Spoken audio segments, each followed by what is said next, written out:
People are going to think that you're compensating for something, is all I'm saying. I don't understand what you mean. What's the... Like, if you have... I agreed to let you have this mug. I did not agree to giant, like, overwrought slurping sounds. I don't understand the problem with the mug, though.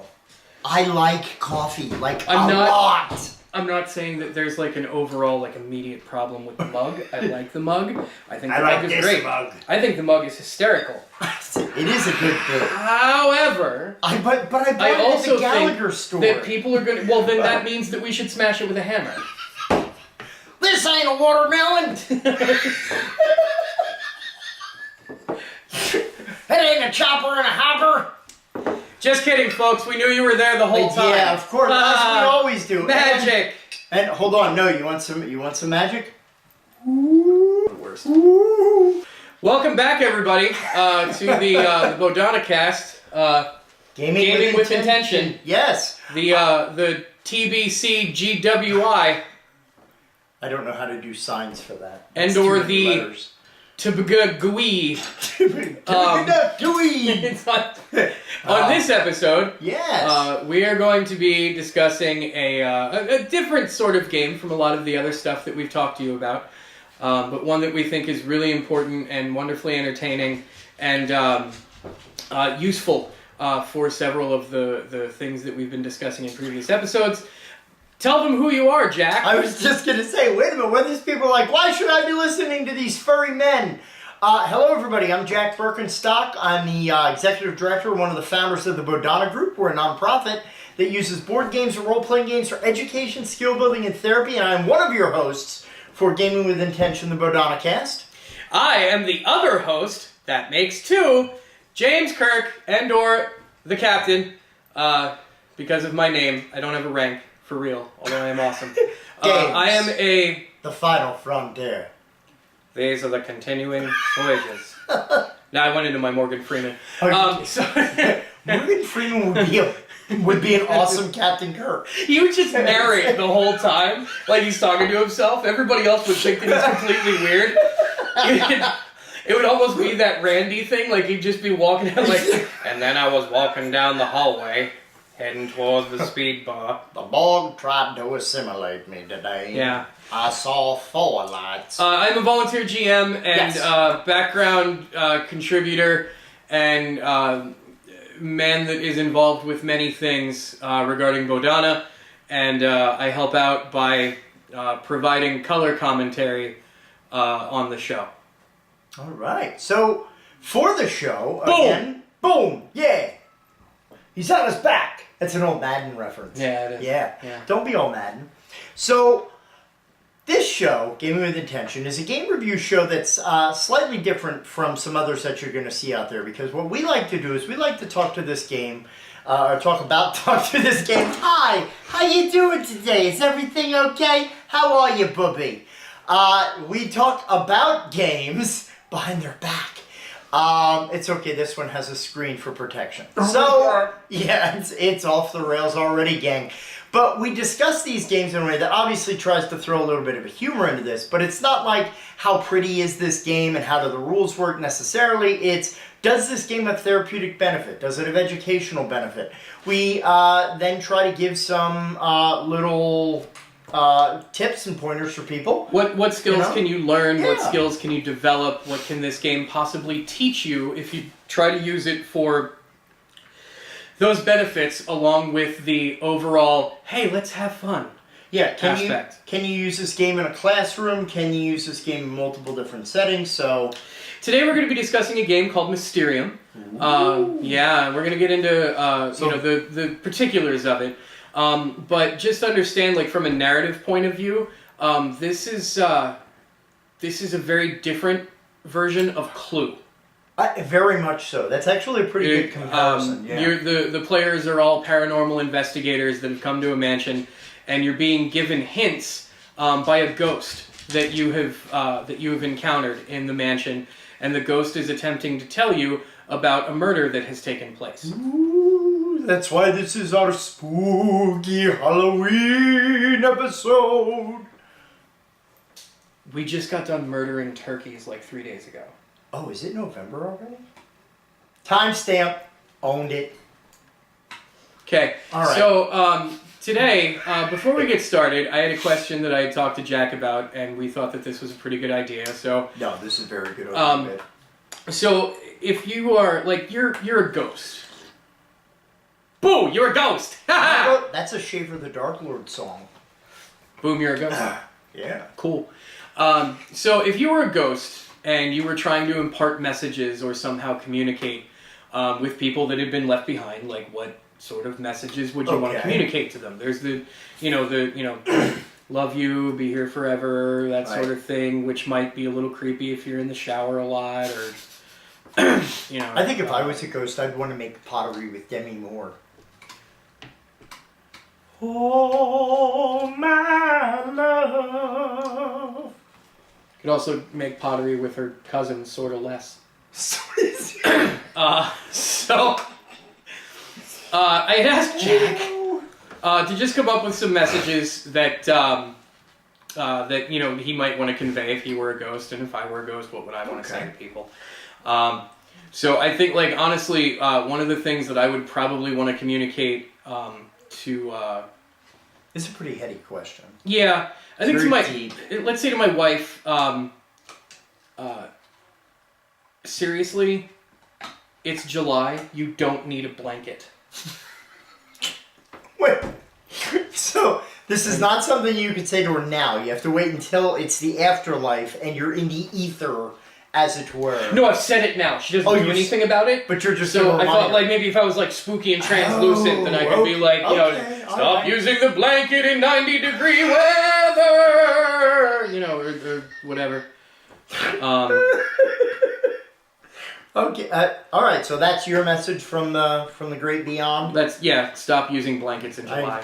I think mine's just kind of something practical like yours. Having lived through multiple minor reincarnations and minor little deaths and rebirths, as going through the life cycle and the daily ins and outs of our trying to make sense of everything that we've brought into our transom and everything that we have taken out and given back to the world, and now at this apex of my days, having brought forth a tremendous understanding of karma and the repercussions of our actions as they resound out and rubber band back to us.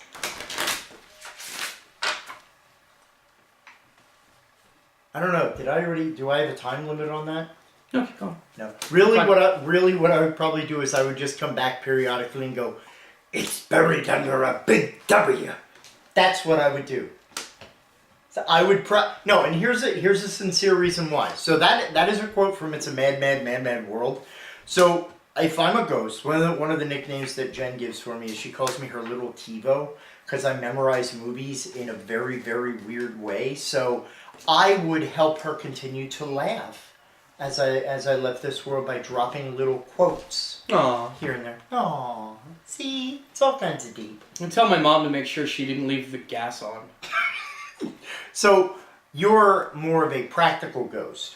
Well, I figure it's things like turn off the light. You're paying the electric bill now. Ooh. We're not heating the outside. Close the door. I'm always cold. Don't worry about me. So you're Ghost Gad.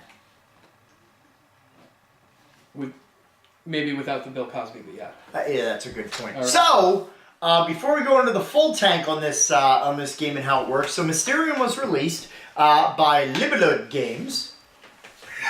Are we going to go there? Libellud, give it!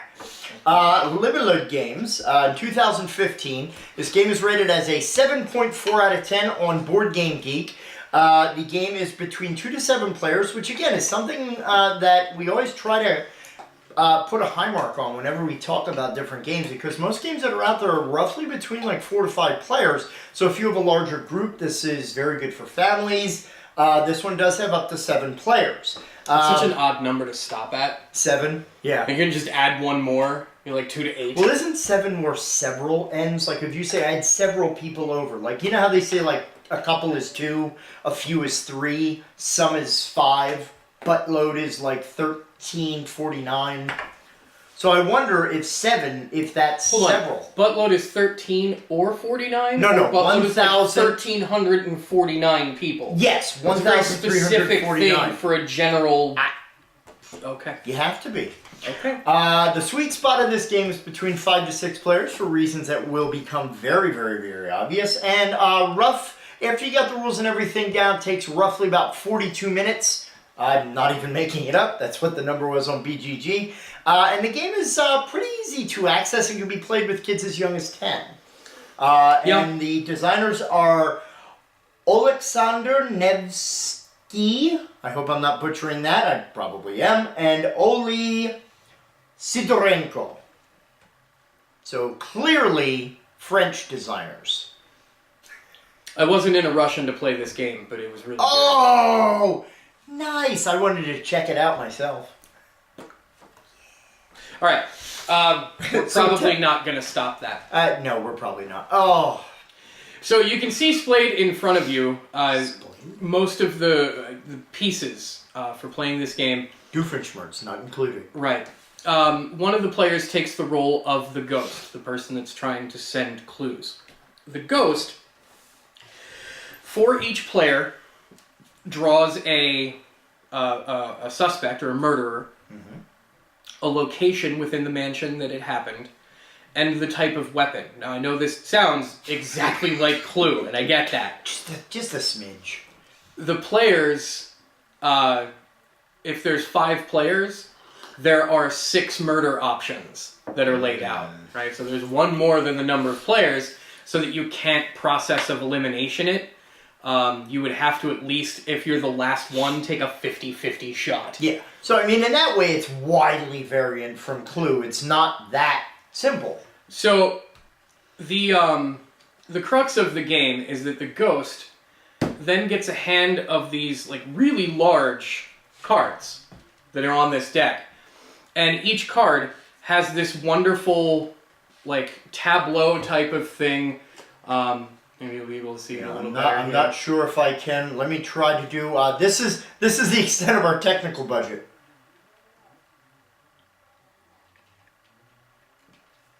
It's doing it! It's doing it? Hey, look at that, gang! Yeah! Alright, so you can see here a picture of a knight-type guy next to a large... It looks like he's playing lampposty golf. thing. Yeah. The idea is that the ghost player has to take a look at the possible murderers that are out, and take a look at all of the things that are on that card. There might be a murderer that's a doctor, and that guy would have like a medical bag, there would be a syringe, there might be like random things, or photos or pictures that are on that murderer's card. The ghost has to take this hand of card that he's been dealt with this random assortment of photos, and try to match something on one of these cards and pass it to each player as a clue for who the murderer is that committed the crime. Yeah, the toughness to this is, I mean, you pretty much play it in 3 different levels. So you pretty much are able to guess one item at a time. So, you know, you basically go and you guess who the person is first. Then you guess the location of the room. When you pass that, then you go to guess what the murder weapon or the item was. So the idea is every round, and you actually have a limited array, which is part of the reason why I'm in that 42-minute thing. It is a time-sensitive game, which is good because it kind of really spurs a lot of thinking. Yeah, you can't goof around. Yeah, no, definitely not. So again, the idea of literally kind of trying to figure out the best that you can, which cards that you have correspond to what the clues are. It's definitely a trial sometimes. And I thought what was really neat was that as the players, you get to keep all of the cards that the ghost gives you as clues. So you can kind of lay them out in front of you and then start to come up with like, okay, what are the commonalities between all of these that fit one of the cards out here? Yeah. Now the other players, 5 players, there's 6 options. As players guess correctly, those do get removed off of the board and players are allowed to advance. But you don't want to be the last person left behind either. Yeah. Another aspect of the game is to be able to place. It seems so out of place, but like it's kind of a cool mechanic. Yeah. You place bets. Yeah. On whether like somebody says, like I'm gonna name my person that's the murderer, and you place bets on whether or not you think that this person has chosen correctly. You have chosen wisely. We're allowed as players to discuss everybody's quote vision from the ghost. We can see each other's cards. You don't have to keep them secret. Yeah. So there is a mechanic of like everybody working together here to be able to cooperate, because the longer the game goes, the less beneficial the end is going to be for you. Yeah. The faster that you can complete it, when you get to the end of the game, you find out that out of the 5 of you, only one combination of murderer, room, and weapon is the correct one that's being given to you by the ghost. This is a horrible house. Like, this is a crap house. Stacked like cordwood. Yeah. So, wow. Yes. Terrible image. Yeah. So when you get to the end of the game, you guys have to figure out what the actual combination is.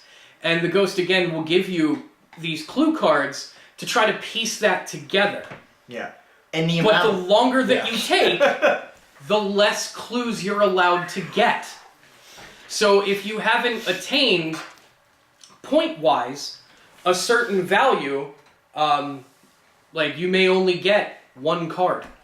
Yeah. Or you get 2 cards, or you get 3 cards.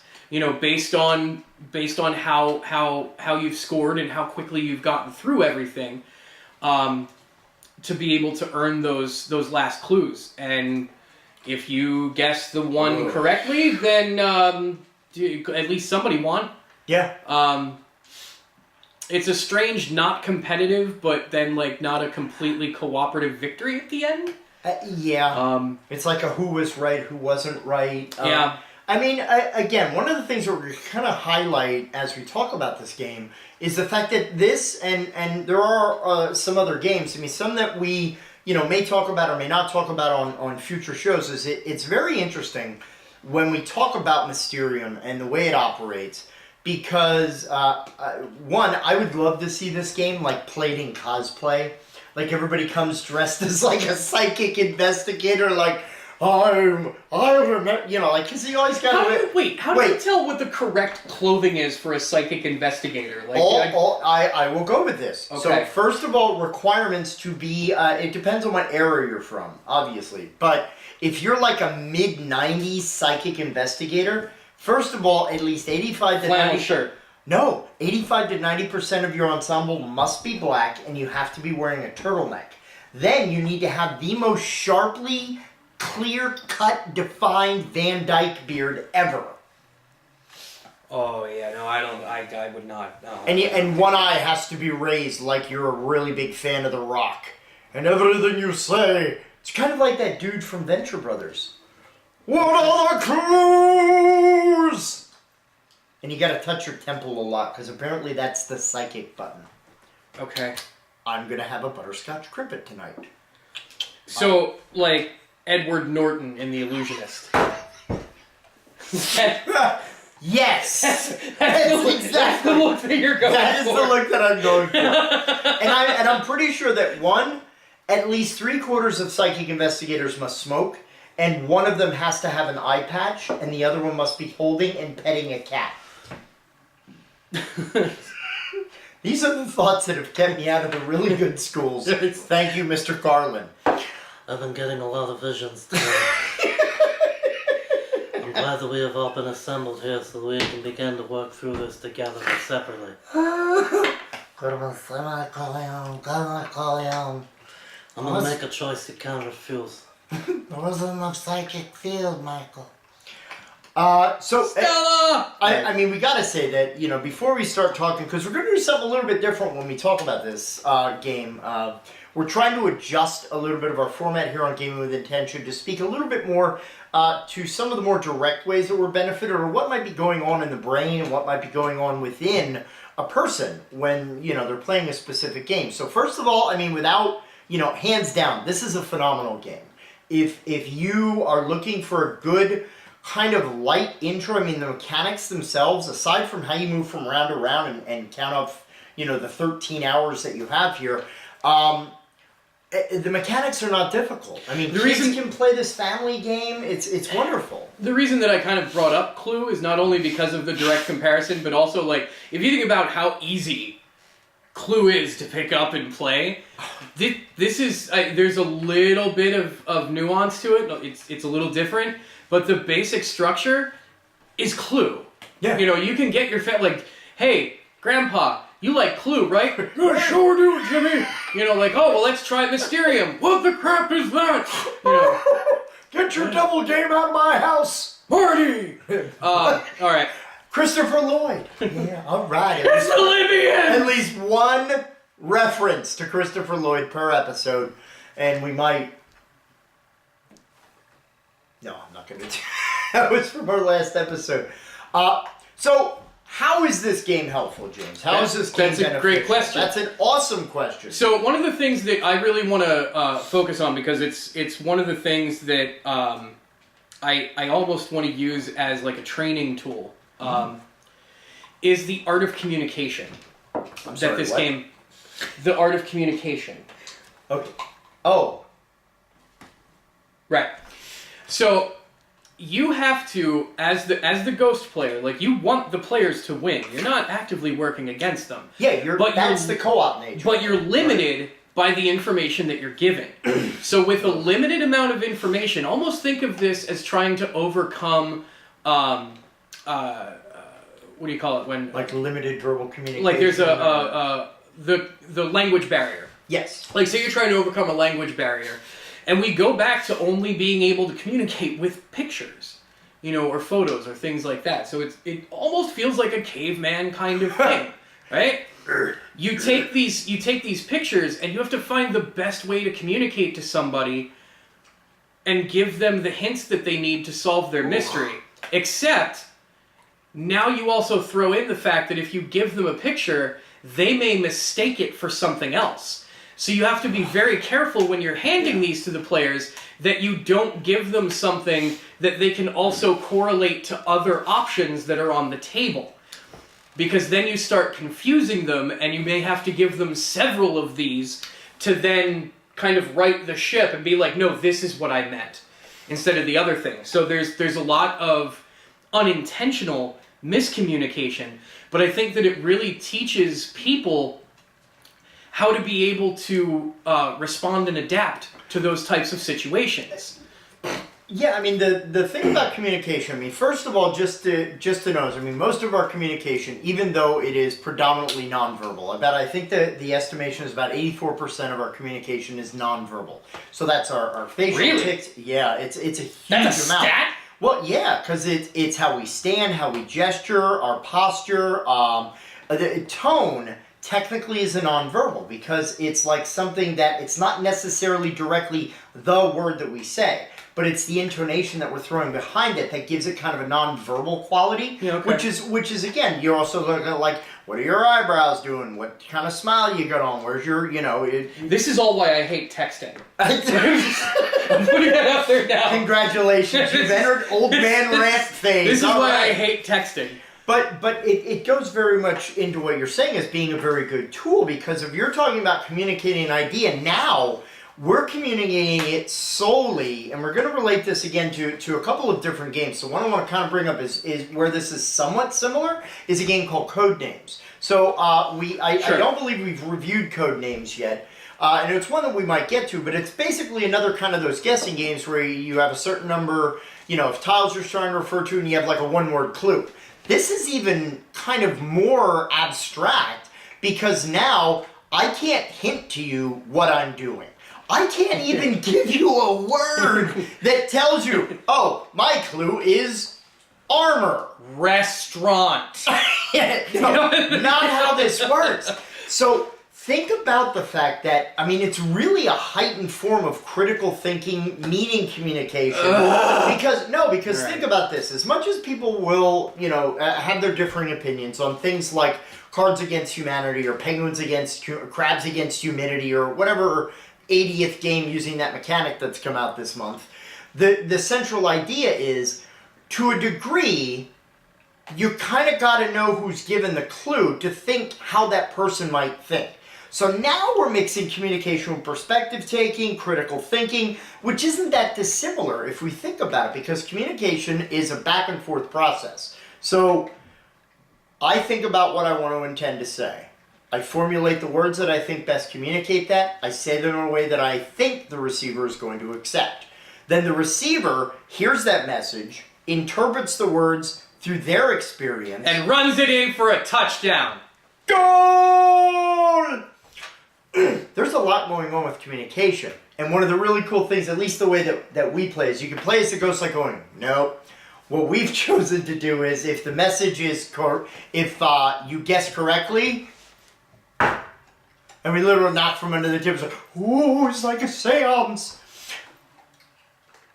Seance? Yeah, and if the player is wrong, you actually just get up and punch them. No, we don't.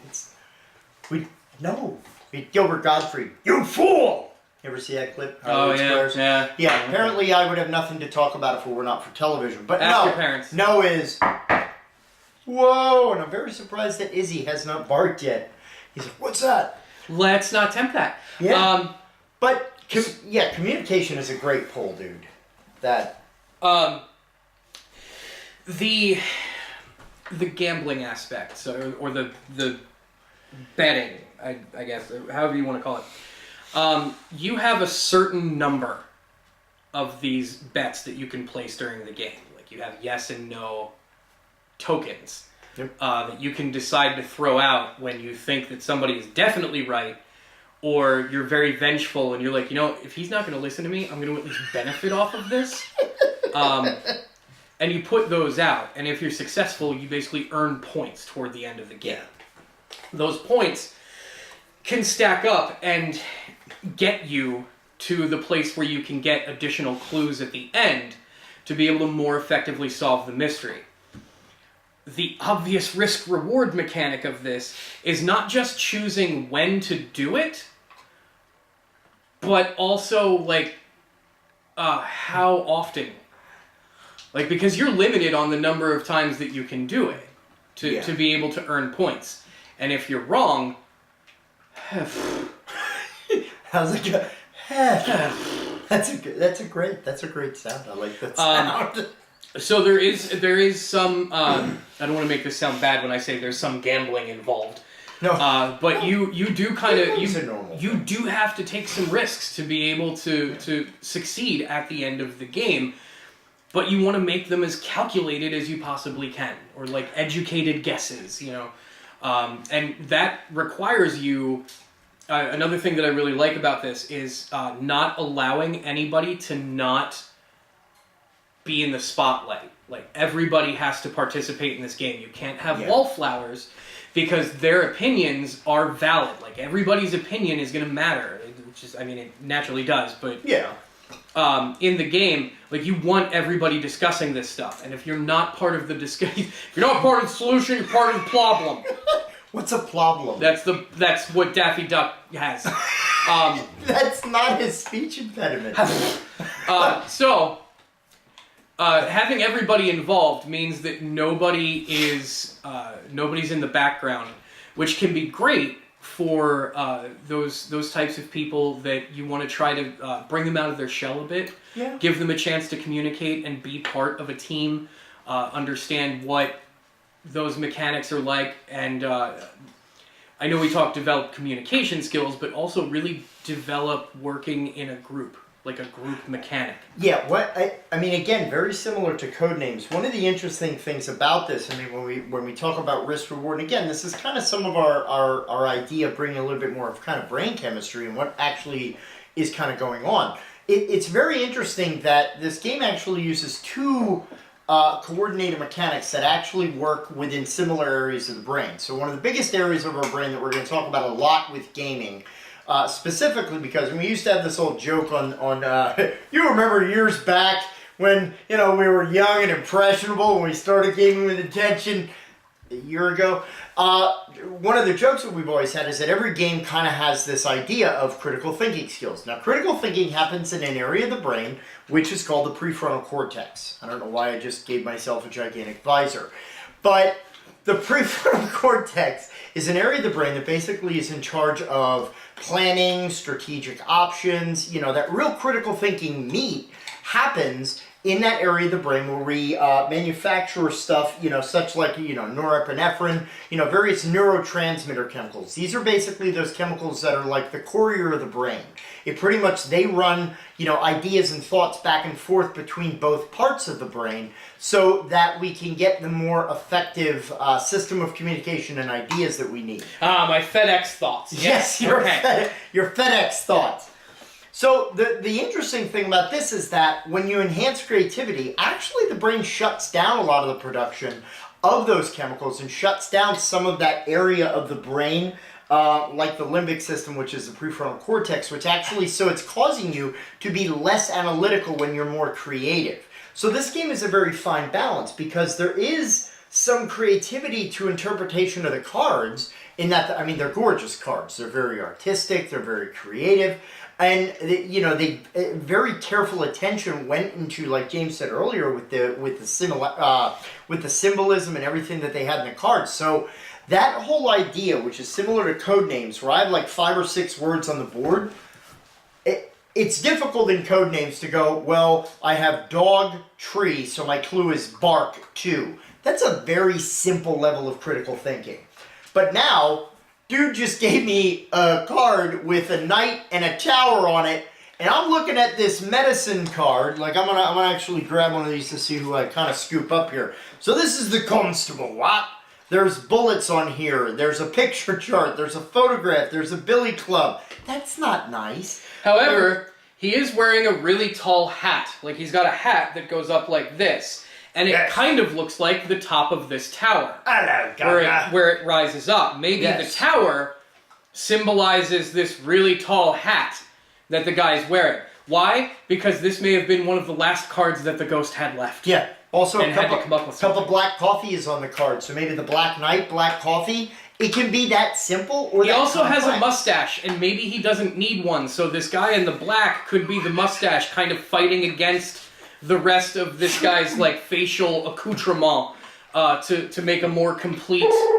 Yeah, I don't know what he's talking about either. Yeah, I know. Can you please stop calling us on the production booth? We're doing fine. Okay? Thank you. Bye bye. No deal. So we're both off. We've gone crazy. But those are the types of traps that you can fall in when you're playing this game because. Easily. You have to, as the ghost, you have to find a way to interpret these things. Because from a less direct way, I would honestly play this game with people that are very creative. Yeah. And maybe, when we were talking about younger players, to kind of drive maybe an interest in art history, interpretive art. Ways to be able to look at what somebody else has done and find meaning in it, even if it's not the meaning that the creator had. Being able to find and establish your own meaning in things, I think, is really valuable for especially younger kids to be able to learn, because it's going to develop their creative epicenters and give them the opportunity and the knowledge that it's okay to interpret things differently.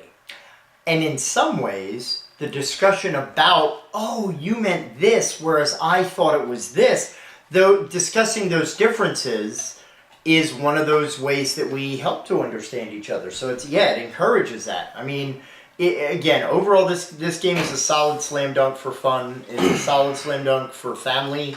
Now, interesting thing is this game also does have a couple of expansions that were released after the game originally came out. One of them is Hidden Signs, and the other is Secrets and Lies, which are basically expansions that add A little bit more as far as what you want to use as far as for your cards and, just the basic flow of the game. What were they called? Secrets and Lies, Hidden Signs. Okay. So, like, hidden signs is just, like, be careful of the driveway coming up, like, it's hidden driveway. Secrets and Lies was the government expansion. It's the new Dan Brown book. Secrets and Lies takes you to, like, government facilities. You have to expose government secrets. Roswell then ends well. They could have called it X-Files, but that's... Yeah, we already have that game back here. Yeah, they can't do that, so... They've been made that. Instead, it's Mysterium. Secrets and Lies. I like the fact that it sounds like a supervillain. Mysterium. No, Mysterio. Mysterio is the villain. Or He's always going to be Mysterion the from villain. South Park. Mysterion, yeah. Which brings us back to Timmy! I'll just go breaking with that. Lords of the Underworld! Now, it is worth noting that one very interesting aspect of this game is, and this is one of the things that we're going to kind of, instead of focusing completely and entirely on just one game every episode, we wanted to mention that, there's a lot of games out there. I mean, I think, what is it, like, Are there really? Yes! I had no idea. Yes! Who knew? One of the games that's very similar to this actually came out from the same company. I love how I'm grabbing it like it's like a Conan O'Brien prop bit or something like... I would like you all to meet Henry. It's this game is Dixit. Can't say those words. No, am I saying it incorrectly? Oh, okay. I'm sorry, go ahead. That's bolder humor for the adults. Like the 7 or 8 jokes in a Pixar film. So, Dixit, also put out by Libellud, Timmy. Dixit basically operates somewhat from the same principle, but it's a little different. So, Mysterium basically uses the panache of the art cards and adds them to the whole idea of you being a ghost giving messages to a psychic investigator. Whereas what Dixit basically does is it says, take the picture as a storyteller, choose a card from your hand, give a clue for it. Every other player chooses one of their cards that they think from their hand fits the theme. And then everybody votes about those cards. You try to guess which is the storyteller's card. So you're basically kind of trying to trip each other up, but also kind of like, well, I know which one it is. And the interesting thing about that is because it's from the same company, if you have a few sets of Dixit or a couple, because there's like 10, 12 expansions. Yeah, there's a lot. There's a lot of Dixit games. There's a ton of Dixit games.